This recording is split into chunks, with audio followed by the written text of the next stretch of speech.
Selamat datang, kali ini kita akan kupas tuntas sebuah ceramah yang penuh semangat dari Habib Bahar bin Smith. Topiknya, soal perayaan kelahiran Nabi Muhammad, sebuah acara yang kita semua kenal sebagai Maulid. Ceramahnya langsung dibuka dengan sebuah klaim yang sangat kuat dan jadi pusat argumennya. Beliau bilang, nikmat terbesar dari Allah itu bukan iman atau Islam, tapi justru sosok Nabi Muhammad itu sendiri. Kenapa? Karena menurutnya, berkat Nabi lah kita semua bisa kenal iman dan Islam. Oke, ayo kita dalami maksudnya. Nah, biar lebih gampang memahaminya, kita akan pecah pembahasannya jadi 5 bagian utama. Kita mulai dari keyakinan dasarnya, lalu tentang keistimewaan umatnya, argumen soal Maulid itu sendiri, bagaimana beliau membela perayaan ini dari kritik, dan terakhir, kita lihat relevansinya untuk kehidupan modern. Oke, kita masuk ke bagian pertama. Poin utamanya adalah, kenapa sih sosok Nabi Muhammad dianggap sebagai berkah atau anugerah terbesar? Semua ini berpusat pada acara Maulid. Jadi, menurut Habib Bahar, merayakan Maulid itu bukan sekedar tradisi. Ini adalah wujud rasa syukur, ekspresi kebahagiaan kita atas rahmat paling agung dari Allah. Dasar argumennya menarik nih. Beliau merujuk pada ayat Al-Quran yang menyuruh kita bergembira atas rahmat Allah.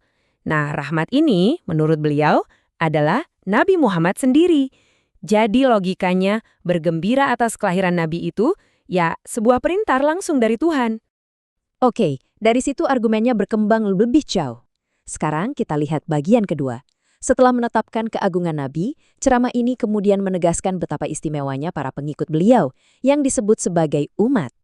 Dan untuk membuktikannya, beliau ngasih contoh yang cukup mencengangkan. Ada 4 keistimewaan yang katanya bahkan Nabi Adam pun iri pada umat Nabi Muhammad. Ini semua menyoroti satu hal, betapa luar biasanya pintu ampunan yang Allah berikan untuk umat ini. Lihat deh, perbedaannya di sini. Kontrasnya tajam banget. Taubatnya Nabi Adam itu di Mekah, butuh ratusan tahun. Sementara umat Nabi Muhammad bisa di mana saja, kapan saja, dan langsung diampuni. Ini benar-benar penekanan pada betapa mudahnya akses terhadap rahmat Tuhan bagi umat ini. Ada lagi cerita menarik yang dipakai untuk mendukung argumen ini. Sebuah kisah tentang mimpi Imam Ghazali yang berdebat dengan Nabi Musa. Intinya apa? Untuk menunjukkan bahwa ulama dari umat Muhammad punya kebijaksanaan yang bisa dibilang setara dengan para nabi di masa lalu. Sebuah klaim yang sangat kuat. Nah, setelah pondasinya kuat, Nabi adalah berkat terbesar dan umatnya istimewa, barulah Habib Bahar masuk ke inti persoalan, argumen spesifik untuk merayakan Maulid.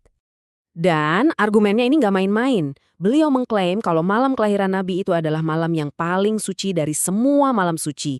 Lebih suci dari Lailatul Qadar, malam Jumat, atau Isra Miraj. Kenapa? Logikanya sederhana. Tanpa kelahiran Nabi, semua peristiwa suci itu nggak akan pernah ada. Nah, ini contoh yang paling sering dikutip untuk memperkuat argumennya. Cerita tentang Abu Lahab, musuh bebuyutan Nabi. Dikatakan siksanya di neraka diringankan setiap hari Senin. Cuma karena apa? Karena dulu dia sempat merasa senang sesaat waktu Nabi lahir. Pesannya jelas, kalau orang yang menentang Nabi saja dapat keringanan, apalagi kita sebagai umatnya yang merayakan dengan penuh cinta. Tentu saja, perayaan Maulid ini ada kritiknya. Dan penceramah langsung menjawab argumen tandingan yang paling umum, tuduhan bahwa Maulid itu bid'ah atau inovasi dalam agama yang terlarang. Jadi pertanyaannya langsung dilempar ke audiens. Apakah merayakan Maulid itu bid'ah yang sesat? Ini kan inti perdebatan yang sering kita dengar ya. Cara beliau menjawabnya itu cerdas. Maulid itu dipecah jadi bagian-bagian kecil. Isinya apa sih Maulid itu? Baca Quran, kasih makan orang miskin, dengerin sirah Nabi, bersalawat. Nah, menurut beliau, semua kegiatan ini kan baik dan dianjurkan dalam agama.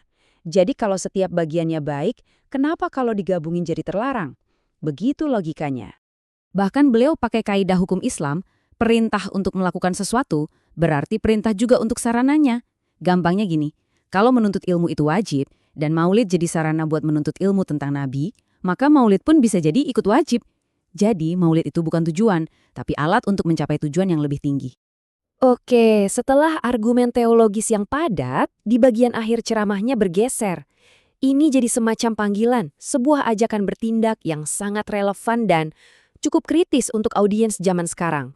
Beliau mengutip sebuah hadis yang seolah meramalkan masa depan, bahwa umat Islam akan mengikuti jejak umat-umat sebelumnya. Ini dipakai sebagai dasar untuk mengkritik kondisi sekarang, di mana menurutnya banyak umat Islam yang kehilangan jati diri karena terlalu mengikuti budaya luar, khususnya budaya Barat. Di sini, beliau menyajikan dua pilihan jalan yang sangat kontras. Di satu sisi ada jalan Nabi, di sisi lain ada kebiasaan-kebiasaan modern yang dikritik. Misalnya, lebih mentingin sekolah umum daripada pendidikan agama, merayakan Valentine, atau anak-anak yang melawan orang tua.